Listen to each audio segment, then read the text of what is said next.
এটা ছিল আমাদের দ্বিতীয় দিন। বাজে এখন সকাল 6টা। সকাল সকাল দুজন মিলে রেডি হয়ে নিয়েছি, এখন যাব পুজো দিতে।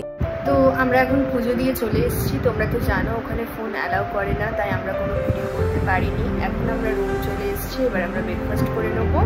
তো দেখতে থাকবো। তো ব্রেকফাস্টে আমরা মশলা ধোসা নিয়ে নিয়েছিলাম। তো ব্রেকফাস্ট হয়ে যাওয়ার পর আমরা চলে গিয়েছিলাম সমুদ্র স্নানে। সেখান থেকে ফিরে দেখো স্নান টান করে ফ্রেশ হয়ে নিয়েছি। এখন একটু ঘুমিয়ে নেব, কারণ সকাল সকাল উঠে পুজো দিতে গিয়েছিলাম, খুব ঘুম পেয়ে গেছে এখন। তো চলো এখন একটু ঘুমিয়ে নিই। ঘুম থেকে উঠে তোমাদের সাথে দেখা হচ্ছে। তো ঘুম থেকে উঠে আমরা এখন রেডি হয়ে নিয়েছি, এখন যাচ্ছি লাঞ্চের জন্য। তো আমরা এখন রেস্টুরেন্টে চলে এসেছি। তো তোমরা যে রেস্টুরেন্ট দেখতে পাচ্ছ সেটা ছিল 16 আনা বাঙালি।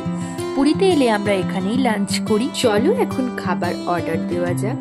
তোমরা দেখে নাও আমাদের লাঞ্চের মেনুতে কি কি ছিল।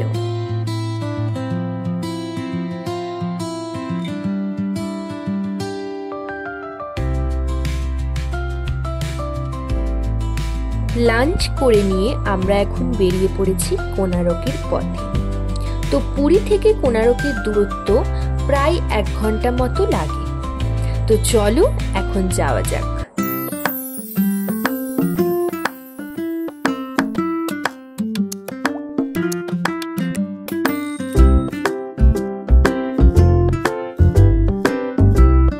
কোণারক নামটি কোণা অর্থাৎ কোণ এবং অর্ক অর্থাৎ সূর্য থেকে এসেছে, যা সূর্য দেবতা সূর্যকে উৎসর্গ করে করা হয়েছিল। পূর্বগঙ্গ রাজবংশের প্রথম নরসিংহদেব এটি নির্মাণ করেছিলেন। এই মন্দিরটি বিশালাকৃত এক রথের আকারে করা হয়েছে। সামনে রয়েছে 7 জোড়া ঘোড়া, 12 জোড়া বিশাল চাকার ওপর মন্দিরটি নির্মিত। 24টি চাকা মানে 24 পক্ষ।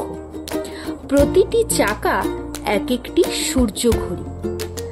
8টি দাড়ি মানে অষ্টপ্রহর। এখনো নিখুঁতভাবে সময় জানা যায় এই সূর্য ঘড়ির সাহায্যে। মন্দিরের প্রবেশ পথেই রয়েছে বিশাল 2টি সিংহের মূর্তি। কোণারক থেকে ফেরার সময় আমরা চলে গিয়েছিলাম চন্দ্রভাগা বিচ। তো এই চন্দ্রভাগা বিচের সুন্দর ও শান্ত পরিবেশ পর্যটকদের মনে এক মনোরম অভিজ্ঞতা তৈরি করে।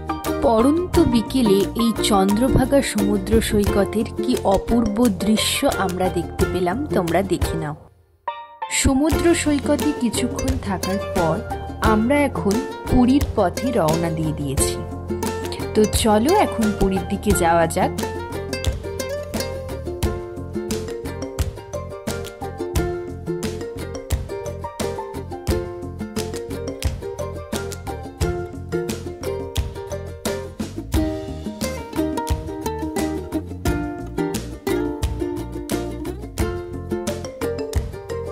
পুরীতে পৌঁছে আমরা চলে গিয়েছিলাম একটি রেস্টুরেন্টে, যেটা আমাদের হোটেল থেকে খানিকটা দূরেই ছিল।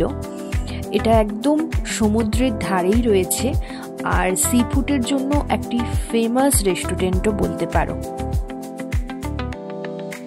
তো দেখো আমরা এখানে সবাই মিলে বসে গল্প করছিলাম, আর খুব সুন্দর হাওয়া দিচ্ছিল চারপাশ থেকে। তো চলো আমরা কি কি সি ফুড ট্রাই করলাম তোমাদের সাথে শেয়ার করে নিই, দেখতে থাকো।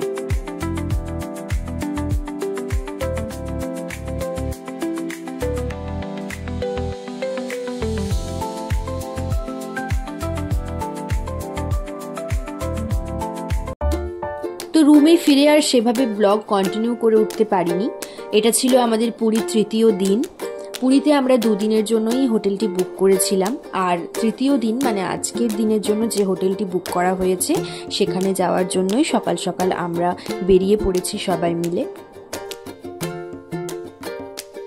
তো দেখো আমরা এখন হোটেলে পৌঁছে গেছি। এই হোটেলটি একদম সি বিচের পাশেই রয়েছে। তো আজকের জন্য এটা ছিল আমাদের রুম, আর দেখতেই পাচ্ছ এটা হচ্ছে ওয়াশরুম। তো রুমে সবকিছু লাগেজ রাখার পর আমরা এখন এই হোটেলের রেস্টুরেন্টে ব্রেকফাস্টের জন্য চলে এসেছি। তো চলো এখন ব্রেকফাস্ট করে নেওয়া যাক।